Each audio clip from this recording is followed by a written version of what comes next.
जी, एक आसमान का तो मैंने सादिया साहब से सुना, और मैं सोच रहा था जब ये बात कर रही थी तो मुझे एहसास हुआ कि फाइटर पायलट के तौर पर फाइटर जहाज़ में K2 के टॉप पे जाना कितना आसान था। आपका भी वो मैंने कहा कि अच्छा ये असल काम तो ये है, उसमें तो कोई बड़ा कारनामा नहीं था K2 से। This is on the lighter note. जी, आप बिल्कुल ठीक कह रही हैं कि कायदे आज़म का जो पाकिस्तान था, अनफॉर्चुनेटली शायद जितना वो चाहते थे वो नहीं हासिल, यानी शक्ल नहीं हुई हासिल। तो हमने कर लिया।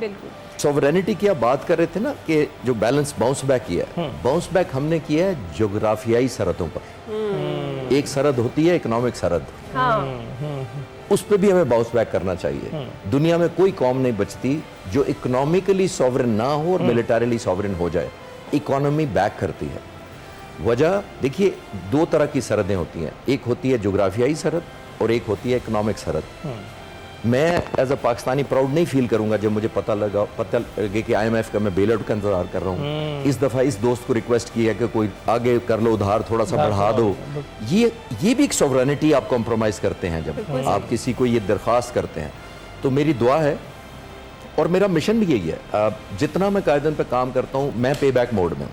इस मुल्क ने जो कुछ मुझे दिया, मेडल्स बताए इन्होंने, फाइटर पायलट रहा, सब कुछ अल्लाह ताला के बाद कायदे आज़म और ऑन टॉप ऑफ दैट मुल्क।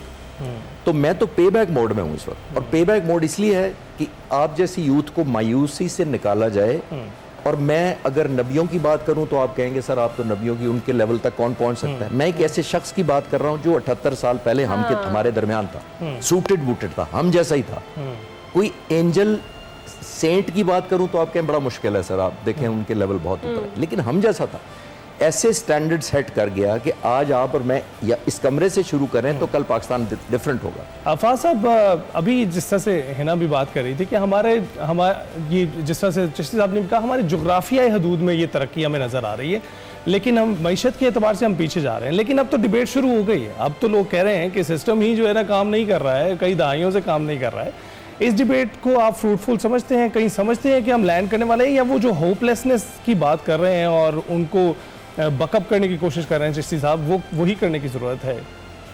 बहुत ही इंपॉर्टेंट सवाल है। देखें, डिबेट की तो खैर बहुत ज़रूरत है पाकिस्तान के अंदर, और जो हम नए एडमिनिस्ट्रेटिव यूनिट्स की बात कर रहे हैं, I think it is a productive debate. मतलब ये कोई कास्ट इन स्टोन नहीं है कि आपके एडमिनिस्ट्रेटिव यूनिट्स X नंबर के ही होने चाहिए। मुझे सरकार दो आलम सल्लल्लाहु अलैहि वसल्लम की हदीस याद आती है। अल्लामा इकबाल ने मुसोलिनी के यहाँ कोट की थी जब वो इटली में गए थे, कि प्रॉफिट सल्लल्लाहु अलैहि वसल्लम ने फरमाया, जब आबादी एक हद से ज़्यादा बढ़ जाए नए शहर आबाद किया करो। तो एडमिनिस्ट्रेटिव लाइंस के हवाले से नए एडमिनिस्ट्रेटिव यूनिट्स बनाए जा सकते हैं। देखना ये है कि हमारी इंटेंट क्या है इसके पीछे एज अ नेशन। जो हम नए एडमिनिस्ट्रेटिव यूनिट्स की बात कर रहे हैं, ये रीडेफिनेशन की हम बात कर रहे हैं, अगर हमारी इंटेंट प्रो डेवलपमेंट है, प्रो वेलफेयर ऑफ मैसेज है, आई थिंक ये डिबेट इंटरेस्टिंग और इम्पॉर्टेंट डिबेट है, और इसके ख़िलाफ़ हमें नहीं होना चाहिए। डिबेट होगी तो नए आइडियाज़ आएंगे। अगर हम डिबेट ही रोक दें, पहले ही निप इन द बट कर दें, तो फिर तो प्रॉब्लम होगी। सादिया साहिबा, हम डिस्कशन कर रहे हैं पाकिस्तान के हवाले से। जो लोग पहाड़ों से मोहब्बत रखते हैं, आप उनमें से एक, जो उनकी तरफ खींचे चले जाते हैं बार बार, जिस तरह से आप गई, आपने बताया जब आप वहाँ गई, आप एक्सपीरियंस की तो हम बात कर रहे हैं कि वो नेचुरली कितनी खूबसूरत जगह है या मकाम है। एक जो बहैसियत इंडिविजुअल्स हम अपना रोल प्ले कर सकते हैं, अगर हम बात करें कि मौसमियाती तब्दीलियों से क्या असरात हो रहे हैं, इंडिविजुअली हम कोई कौन कौन सी खराबियां वहाँ जब जाते हैं तो पैदा करके आते हैं, और हमारी क्या जिम्मेदारी बनती है as a tourist. Climate change जो है वो तो एक अभी थ्रेट है। बिल्कुल। अभी जब हम जाते हैं ग्लेशियर्स के ऊपर, जैसे मैंने डिफरेंट ग्लेशियर, जैसे हम बालतोरो है, विग्नी ग्लेशियर था, उसके बाद गोंदोगोरो ग्लेशियर, अभी जब मैं स्नो लेक पे गई हूँ तो ब्याफो ग्लेशियर था, हिस्पर ग्लेशियर्स थे, हिस्पर ग्लेशियर है। तो वहाँ पे जो हमारे सीनियर गाइड्स हैं या हमारे साथ जो पोर्टर्स हैं, जब उनसे बात करते हैं तो वो अपना एक्सपीरियंस बताते हैं कि अभी ये जो ग्लेशियर्स हैं ये सुकड़ गए हैं, श्रिंक हो गए हैं। अभी जब मैं लास्ट ये बालतोरो गई हूँ तो जगह जगह ग्लेशियाई झीलें बन गई हुई हैं, जो कि पहले इतनी नहीं थी, अब उनकी तादाद बढ़ती जा रही है। इसके अलावा ये है कि क्रेविसेस बहुत ज़्यादा हो गई हैं। जब मैं वहाँ पे सफ़र कर रही हूँ, गुजर रही हूँ, तो उन क्रेविसेस के नीचे पानी का जो आवाज़ और बहाव है उससे अंदाज़ा हो रहा है कि ग्लेशियर किस तेज़ी से पिघल रहे हैं। ये वो चीज़ें हैं जो अभी हमारे कंट्रोल में नहीं है वहाँ पे। इसके अलावा जब बारिशें बहुत ज़्यादा होती हैं, फ्लड्स आते हैं, पूरे पूरे गांव बह जाते हैं, लैंड स्लाइडिंग इतनी ज़्यादा होती है, रॉकफॉल होती है, तो ये चीज़ें तो हमने एज अ ट्रैकर मैंने एक्सपीरियंस की। इस साल की जब हम हिस्पर गांव पहुँचे, स्नो लेक का ट्रैक एक थका देने वाला मुश्किल और तवील ट्रैक है। आखिरी दिन आपको दूर से हिस्पर गांव नज़र आता है और आप कहते हैं कि शुक्र है भाई, अब बस हम जाएंगे, थोड़ा रेस्ट करेंगे। सुबह के चले रात हो गई है, शाम हो गई है, हिस्पर गांव नहीं आता। जब पहुंचते हैं तब आपको ये इत्तला मिलती है कि यहाँ पे कोई जीप नहीं है। क्यों नहीं है? क्योंकि लैंड स्लाइडिंग की वजह से हिस्पर रोड जो है वो कम से कम 10 जगहों पे ब्लॉक हैं। जो वो जीप्स हैं वो पीछे रह गई हैं, गांव तक कोई नहीं आई। अब और परेशानी पड़ गई कि स्नो लेक ट्रैक तो ख़त्म ही नहीं हो रहा, आखिरी दिन भी ख़त्म नहीं हुआ। तो ये फिर वो जो लैंड स्लाइडिंग थी वो हमने पैदल चल के, मतलब हमारी ट्रैकिंग वहाँ पे भी ख़त्म नहीं हुई, वो हमने सारी क्रॉस की। और इवन एक बड़ा अच्छा सा हमारा एक्सपीरियंस हुआ कि हमने गाँव से 2 ट्रैक्टर्स और 2 छोटी ट्रॉलीज जो थी हमें मिल गई, वो हमने उनसे ली। उनमें बैठ के हमने चंद किलोमीटर का सफ़र किया। फिर हमने वो सारे लैंड स्लाइडिंग वाले एरियाज़ जो कि इंतहाई ख़तरनाक थे, फ्रेश वो आपकी वो मट्टी पड़ी होती है, आप पाँव रखते हैं वो सिरकना शुरू हो जाती है, आपको कुछ पता नहीं होता किस लम्हे आपका पाँव गलत पड़े और आप नीचे स्लिप हो जाएं। और वो फिर हम सब ने गुजरी।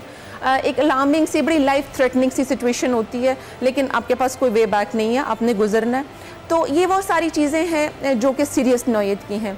अभी ये है कि जब हमारी जगह हैं जैसे बाबूसर टॉप है, कागान है, नारान है, वहाँ पे आप जब जाके लोगों का तरीक़ाकार देखते हैं, बॉटल्स, रैपर्स, ये मुझे रईस इनकलाबी साहब हैं, रती गली झील जो है वहाँ पे उनका कैंप है, उनकी एक चीज़ मुझे बड़ी अच्छी लगी।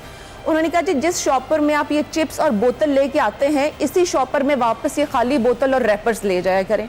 मतलब उन्होंने मुझे बताया कि बच्चों के डाइपर्स और पैम्पर्स जो हैं वो झील से निकाल के, और वो जब वो सारा सफाई का अमल होता है तो वो सारा वो इकट्ठा करते हैं। ये बहुत ज्यादती है। इसके बारे में आगाही होना बहुत जरूरी है। देखिए, इनको सब पता होता है, इनको सारी सेंस होती है। अगर इनके पास इतने पैसे हैं, इतनी सेंस है, ये अपनी गाड़ियों पे बन संवर के वहाँ पे जाते हैं, वहाँ पे होटलों में रहते हैं, अच्छा खाना खाते हैं और वहाँ पे गंद फैला के वापस आ जाते हैं। खराब ना करें। देखिए, उसका हुस्न गहनाना नहीं चाहिए। और हुंजा की भी यही बात है कि हुंजा में पर्टिकुलरली आने वाले टूरिस्ट को बाकायदा गाइड भी किया जाता है। अगर बोर्ड्स लगे हुए हैं, वो आपको वापस पकड़ा देते हैं कि आपकी बॉटल गिर गई, आप इसे वापस रखिए, इसे डिस्पोज ऑफ ठीक तरीके से कीजिए।